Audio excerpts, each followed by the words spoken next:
ဝင်ငွေလွန်ကောင်းတဲ့အနုပညာလုပ်ကိုဆွန်လွတ်ကနိုင်ငံခြားမှာဇက်မြုပ်နေထိုင်သွားကြသူအနုပညာရှင်များမင်္ဂလာပါပရိသတ်ကြီးဝင်ငွေလွန်ကောင်းတဲ့မြန်မာပြည်ကအနုပညာလုပ်ကိုဆွန်လွတ်ကနိုင်ငံခြားတိုင်းပြည်တွေမှာအခြေချဇက်မြုပ်နေထိုင်သွားကြတဲ့အနုပညာရှင်တွေအကြောင်းကိုဖော်ပြတင်ဆက်ပေးသွားမှာဖြစ်ပါတယ်။အနုပညာရှင်တွေဆိုတာကတော့နိုင်ငံတနိုင်ငံရဲ့ဝင်ငွေအကောင်းဆုံးလူများစင်းတင်မှာပါဝင်ကြပြီးတော့အောင်မြင်တဲ့အနုပညာရှင်တွေဟာပတ်စံအများပြားရှာဖွေနိုင်ပြီးတော့ချမ်းသာပြီးပြည့်စုံတဲ့ဘဝတစ်ခုမှာနေထိုင်နိုင်ကြပါတယ်။ဒါ့အပြင်လူများရဲ့ချစ်ခင်အားပေးတဲ့အကျင့်တွေခံကြရလေအောင်မြင်တဲ့အနုပညာရှင်ဘဝမှာတော်တော်လေးဆွေးနွေးစီခဲ့ရပါပြီ။ဒီလိုလူတွေရဲ့အောင်မြင်ကြော်ကြားမှုတွေငွေကြေးတွေအလုံးကိုစွန့်ပစ်ကနိုင်ငံရဲ့ခြားမှာဇက်မြုပ်နေထိုင်ကြသူအနုပညာရှင်တွေလည်းရှိနေကြပါတယ်။ဒီအနုပညာရှင်တွေကိုပြည်သူတွေမှတ်မိကြသေးရဲ့လားဘယ်သူတွေဖြစ်မလဲဆိုတာဆက်လက်ကြည့်ရှုပေးပါအောင်ရှင်။နံပါတ်1ခွန်စင်နေချင်းတရုတ်ဆောင်ဆိုတော့ရုပ်ရှင်ထုတ်လုပ်ရေးစတဲ့အနုပညာနဲ့ပတ်သက်တဲ့လုပ်ငန်းတွေများစွာလုပ်ကိုင်ခဲ့တဲ့မင်းသမီးခွန်စင်နေချင်းဟာဂျမတာမိုင်းတိုင်26စတဲ့ရုပ်ရှင်ဇာတ်ကားတွေနဲ့နာမည်ကြီးခဲ့သူဖြစ်ပြီး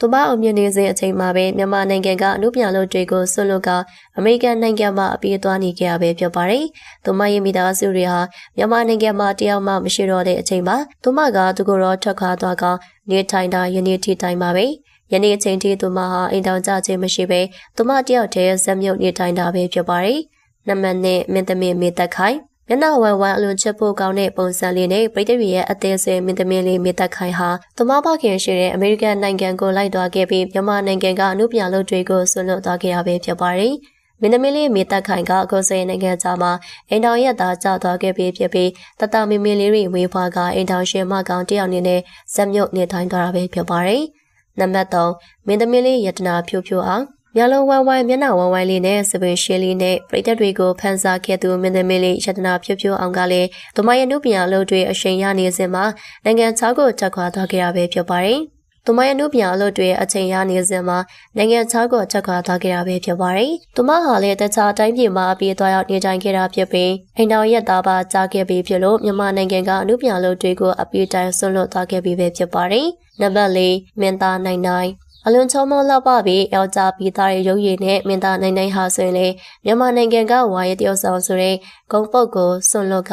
နိုင်ငံသားမှမိသားစုနဲ့အတူတူနေထိုင်သွားခဲ့ပြီးဖြစ်ပါတယ်။မင်းသားနိုင်ကစေကျော်တဲ့အရွယ်ကနေအိမ်အောင်ကြတဲ့အထိမြန်မာနိုင်ငံမှာအမှုပြန်လုပ်တွေကိုလုပ်ကိုင်ခဲ့သူဖြစ်ပြီးနာမည်ကြီးထိပ်တန်းမင်းသားတယောက်အနေနဲ့နေရာယူထားနိုင်တဲ့အထိအောင်မြင်ခဲ့သူတယောက်ပါ။ဒီလိုအောင်မြင်ကြော်ကြားမှုတွေဆွန်လွတ်ကနိုင်ငံခြားမှာအခြေချဇက်မြုပ်ပြီးနေထိုင်သွားခဲ့ပြီးပဲဖြစ်ပါတယ်။အခုပေါ်ပြပေးတဲ့သူတွေကတော့အောင်မြင်ကြော်ကြားရေးဘဝတစ်ခုအနေဆွန်လွတ်ပြီးနိုင်ငံရဲ့ခြားမှာဇက်မြုပ်နေထိုင်သွားကြတဲ့အနုပညာရှင်တွေဖြစ်ပါတယ်။ပိတ်သက်ကြီးတို့ရောဘယ်သူတွေကိုမမိကြသေးလဲဆိုတာကိုပြောပြခဲ့ပါရှင်။ဟုတ်ကဲ့ပါရှင်ဒီနေ့တင်ဆက်ပေးသွားတဲ့အကြောင်းလေးကတော့ဒီလောက်ပါပဲရှင်။နောက်ထပ်လည်းစိတ်ဝင်စားဖွယ်ရာလက်စတဲ့နုပညာရှင်တွေအကြောင်းအများကိုစိတ်နဲ့ဒီညစ်တင်ဆက်ပေးဦးမှာဖြစ်လို့တစ်တော်ဗရီတန်တန်မလို့တဲ့သိရှိနိုင်ဖို့အတွက်ဘေးနာချက်ပေးခလုံးလေးကိုလည်းနေထားပေးကြပါအောင်ရှင်။အဆုံးထိအားပေးကြည့်ရှုမှုအတွက်လည်းကျေးဇူးအများကြီးတင်ပါတယ်။